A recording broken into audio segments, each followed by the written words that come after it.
Coming up next on Aqua Kids.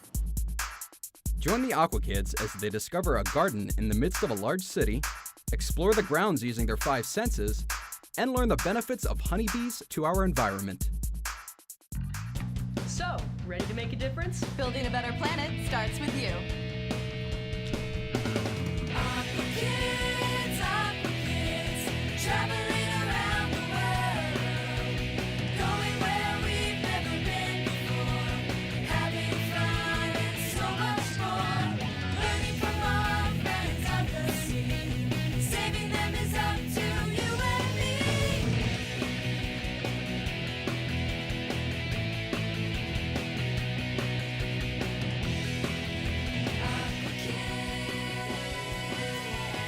Hey everyone at home, and welcome to another exciting episode of Aqua Kids. I'm Katie. And I'm Drew. On today's show, we're headed out to the Greater Newark Conservancy in Newark, New Jersey. The Conservancy is a great place where people from all over can come to experience nature in an urban environment. We have lots of things on the schedule for today, so let's head over there. All right, let's go. Today we're here at the Greater Newark Conservancy's Prudential Outdoor Learning Center.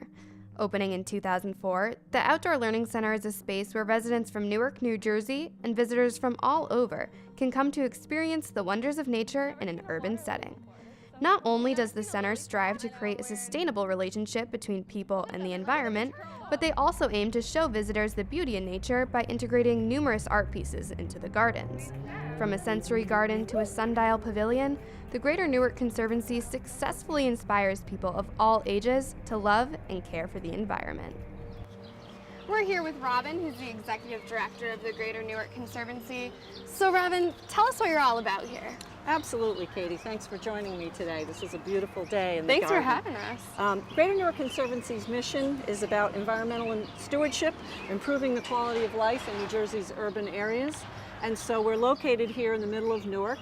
And what we do is a lot of education around why cities are important and why the health of your city is directly related to the health of the people that live here.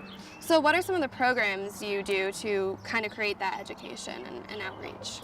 We have programs for preschool through grade 12 around the lines of urban animals, urban creatures, healthy habitats, bugs, butterflies, bees, all sorts of insects. I showed you earlier our Madagascar hissing cockroach, which is one of the creatures we use to help get kids familiar with holding insects and not feeling like they're scary things. So what other programs do you do here? So we built this garden with the idea that we wanted the neighborhood to know that they can create something like this in an urban setting. You can have a beautiful city by planting, greening, planting trees. So some of our other programs involve that actually in the community. We have a very large community gardening program helping people learn how to grow their own food. Oh, that's great. We plant thousands of trees with the assistance of our community residents.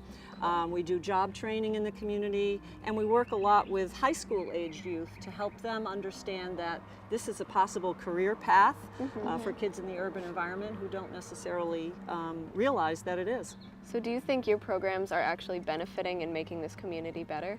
Oh, I know they are. I know they are, and especially when I have young people come back who want to work here after they've been in our programs. And when I can see kids get really excited about holding an earthworm or a butterfly or an insect, it's just a fabulous thing. You know, we get kids turned on to the environment, and that's no small task. Definitely. Well, thank you so much. It's so great to see that the Greater Newark Conservancy is establishing a connection between kids of all ages and the environment to teach everyone that protecting the environment is a big task and you can't do it alone. Thank you so much for being here to help us show that as well. Yeah, thank you for having us. Thank you. Native Americans had great respect for nature and their environment. Some of the plants you'll find in this garden are actually identical to the ones they used. It was so cool to see such a lush garden in the middle of the city. I know. Not only is the Greater Newark Conservancy beautiful, but it is also a space where the community can come to get involved with the environment through a number of different education and outreach programs. When we come back, the Aqua Kids head into a sensory garden. You won't want to miss it.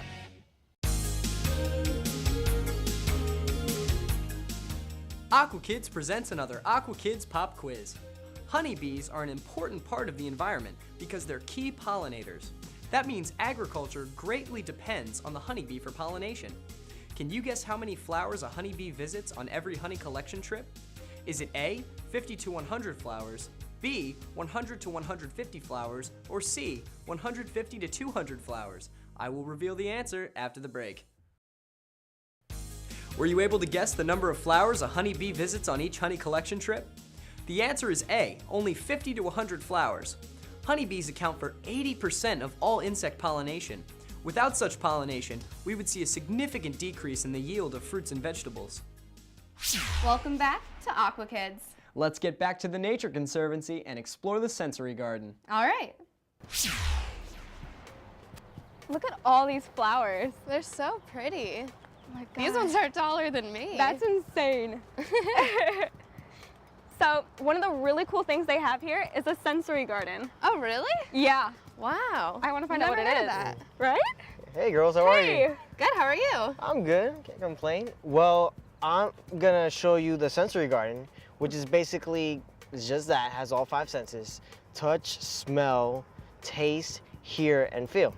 All right, so if you guys walk this way, All right. I'll be more than happy to show you. Cool. Okay, so this right here is the listening garden. Hey, Danielle, what do plants say? I'm a plant. Well, they could say that, but these things right here, they're pulsindical plants. Basically what they do is that they talk, but they talk in the form of a rattle. This- Really? yeah, the seeds that they make inside, these are the seeds that they use to make baby rattles. I know. Yeah, generally when they dry out, they put it inside and they just shake it, and that's how you make the noise. Oh, so Yeah. does it wait for it to dry though? Yeah, right now it's a little moist, but it takes a little time for it to dry up, and then they use the seeds to begin the process. That's so awesome. So if you guys wanna, Can we touch it? yeah, of course. So cool. Like, they're so cutie. It doesn't feel like it would make sounds or Mm-mm. look like it. All right, girls, right here I'm gonna take a piece of mint, and Alright. I'm gonna ask for you guys to guess what it is. All right? Well, since you're closer, Okay, you can go I'm for gonna it. smell it. Peppermint? Maybe? It smells kind of lemony. Well, you're close. This is actually the lemon balm plant, right? This, as you can see, it smells very lemony. This is some of the stuff that they use in pledge and stuff like that. And you can use this in tea. It tastes really good. And this actually is to our smell garden. This, we have all different kinds of mints. The peppermint that you mentioned earlier is over here. Huh. It's hidden over here. Over there is a spearmint. Oh, wow. Huh. Over here we have the pineapple mint. Pineapple mint? Never heard Yeah. of that. Okay, that's really cool. It smells really good, especially when you put it in tea. Yeah? It tastes amazing. Awesome. Wow. And behind you we have lavender. Oh. Of course. And if you look over there, we have the rosemary plant. All right, so Mira, Danielle, this will be the taste garden. This is my favorite part of the garden. My This kind of garden. Yeah, it's where we get to eat all the time. So here we have a variety of fruits and veggies and stuff for you to eat. Like behind Mira, we will have the dwarf blueberry. As you can see, they're still growing. Over here we have the chives. And behind me, we have the toothache plant. What's the toothache plant about? Basically what it does is that you take a leaf and you chew on it as if you were to chew gum. And then after a while, it takes the toothache away. I would prefer it better than Advil.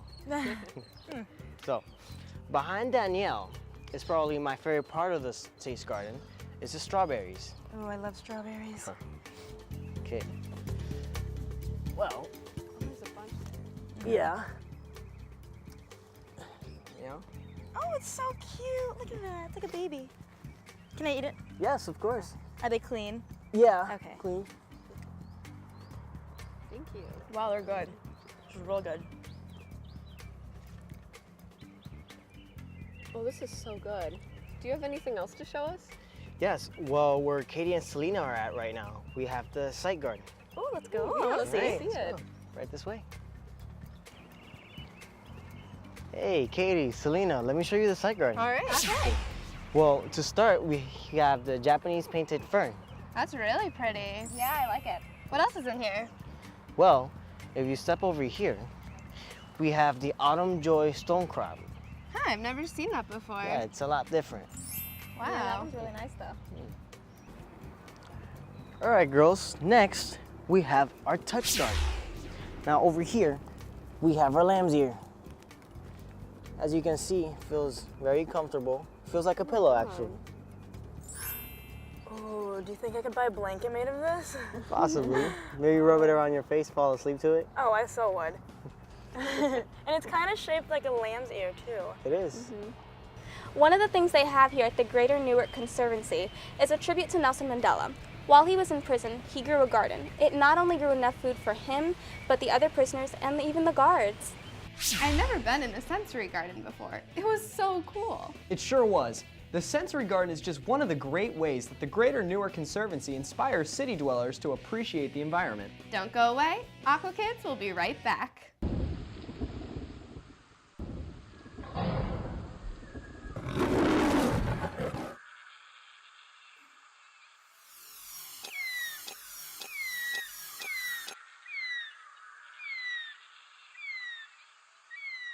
With a wingspan of over 6.5 feet, the Philippine eagle is the world's largest eagle and the most threatened bird of prey.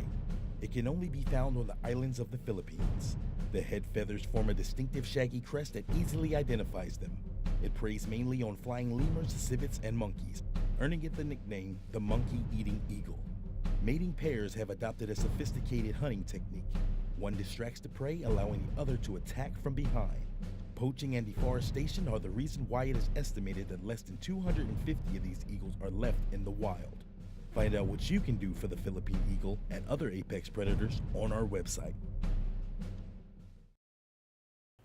Aqua Kids salutes Aqua Heroes, people working hard to keep the planet green and blue. It's wonderful to find someone as passionate about the environment as Jim Merritt. His dedication to teaching others about preservation and conservation is showcased on Sedge Island in Barnegat Bay, New Jersey. Here, Mr. Merritt takes on groups of eco-tours so they can experience the wonder of the outdoors and see what it means to be truly eco-friendly. His tours typically include kayaking, clamming, hiking, and many other hands-on adventures. Sedge Island is home to many creatures, from osprey chicks to terrapins to the clams you may bake for dinner. The island embraces many conservation tools, like composting bins for food and a unique composting toilet called the Clivus. Workers all over the island are also dedicated to the concept of not wasting a single thing. The impact of Jim Merritt's valuable contribution to Barnegat Bay will be felt for years to come. Welcome back. The Aqua Kids are headed back to the Conservancy to hang out with some of my favorite insects, bees. Yo, Katie, chill with the sarcasm. Let's get out there. All right. So one of the things they do here at the Conservancy is to create artwork out of nature. And one project they use is to recycle old shoes and make planters. There's a lot of soul in that. As a part of the Conservancy's efforts to connect the public to the environment, they raise bees to help pollinate the gardens. But before we headed near the beehive, it was important for the beekeepers to suit up and protect themselves from any stings. We're here now with Emma and Keith from the Greater Newark Conservancy, and today we're doing some beekeeping. So Keith, I'm a little nervous. What should we do once we get in there, just to make sure that we don't get stung? What you should do is, when we go to the beehive and have the smoke on, y'all stand a distance from the beehive. Okay. So when they start getting aggressive and start running wild, that's when y'all won't get stung. But don't show no nervousness or scare, or don't fly them, because they will sting you. If they land on you, just let them crawl on you. Just don't swat them or nothing like that. Okay. And you'll be okay. Good to know. All right, well, let's go get started. All right, so first what we're going to do is we're going to light the smoker. So what does the smoke exactly do? The smoke helps keep the bees calm down and keep them from, away from them. Okay. So bee repeller. Yeah. So what we have here is pine cone needles. It helps smoke the smoker more better than any other paper or anything like that. So now what I'm gonna do is I'm gonna light the smoker.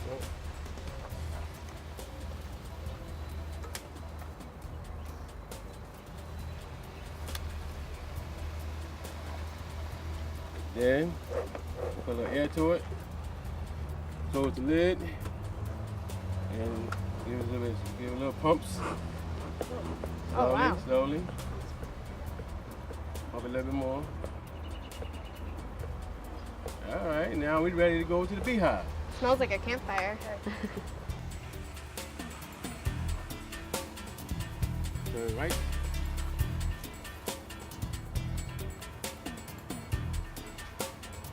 All right, it looks like they're headed in now. So what are you guys doing right now? So we're gonna take the lid off. So we can go inside and see how the bees is doing. Do the bees get mad when you open the box? Oh, of course they do. Oh. Kind of like Oh, someone going in wow. your See? house.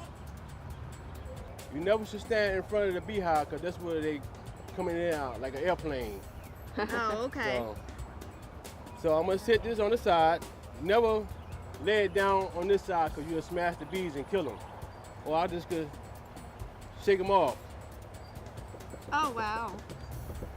Wow, that looks... They come right off. So now what I'm gonna do is go on inside one of the combs and see how the bees making honey. Now, what do you use this honey for? Use the honey for any household utensils like tea or put in your food products, or just eat honey, just straight up honey. So what I'm doing now is taking out one of the frames and see how the bee is doing. Mm-hmm. Whoa. So this called a frame. We look closely, see inside the comb. Yeah. You see the shiny part? Right. That's all honey. Wow. Really? Yes. That's so cool. How do you harvest the honey? We put the honey in a spinner. Mhm. And put like 3 frames inside the spinner and spins it, and the honey comes right off the frames. Oh, wow. Do you guys end up keeping the honey or do you sell it? We keep it. We keep some of it and sell it too. Does this honey have a unique taste to it? Oh yes, it does. What I'm doing now is shaking them off, getting them off the frame. And how are bees beneficial to the ecosystem here at the gardens? They help pollinate the flowers. I'm about to come to y'all now. Somebody can put my gloves off.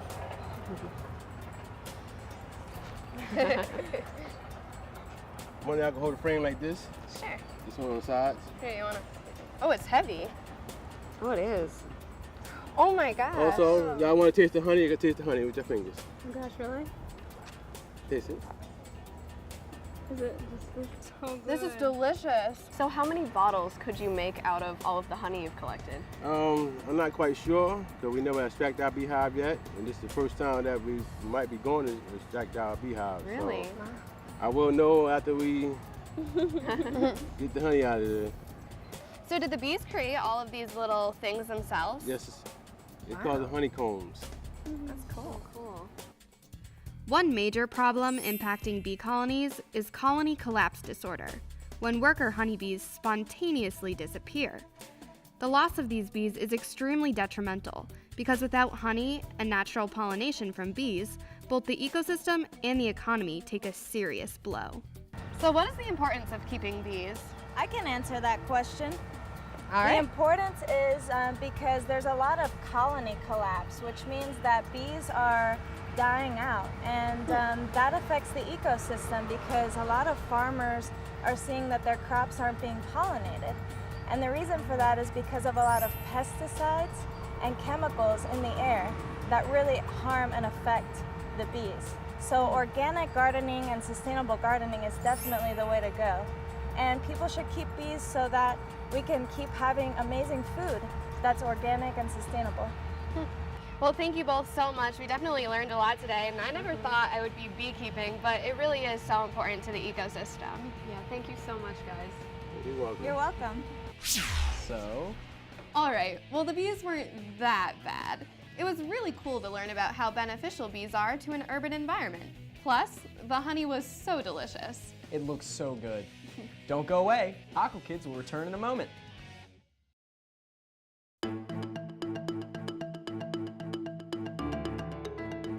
Here's our top story, bees and refined cuisine. For the Duquesne Club, located in Pittsburgh, Pennsylvania, farm-to-table cuisine is no joke. With over 40 vegetable beds and 4 beehives located on the roof of the downtown social club, the Duquesne Club strives to bring the freshest ingredients to restaurant goers. But their secret isn't necessarily their fresh ingredients, explains executive chef Keith Kokenar. It's the bees. He follows, we are always trying to be creative, to do things that will reflect our attitude of seeking fresh foods. But this has other roles as well. From pollinating plants from miles around to creating a safe home for bees in the midst of habitat degradation, these hives are certainly having a positive impact. I'm Katie with Aqua News, keeping you connected to our planet. Now back to Aqua Kids. We're out of time for today's show. But luckily, we had a lot of fun at the Greater Newark Conservancy. Not only did I get over my fear of bees, but I also got to head into a sensory garden for the first time. How cool! And the best part is, the Greater Newark Conservancy opens up all these programs to the public, so people living in the city can get a feel for nature. That's true. The Conservancy's dedication to education and outreach help us to remember that everyone can do their part to keep our planet green and blue. And so can you. So visit our website to follow us on our journey. And learn how you can come along with us, so together we can keep the world And the water. a great place to play and explore. And we'll see you next time on Aqua Kids.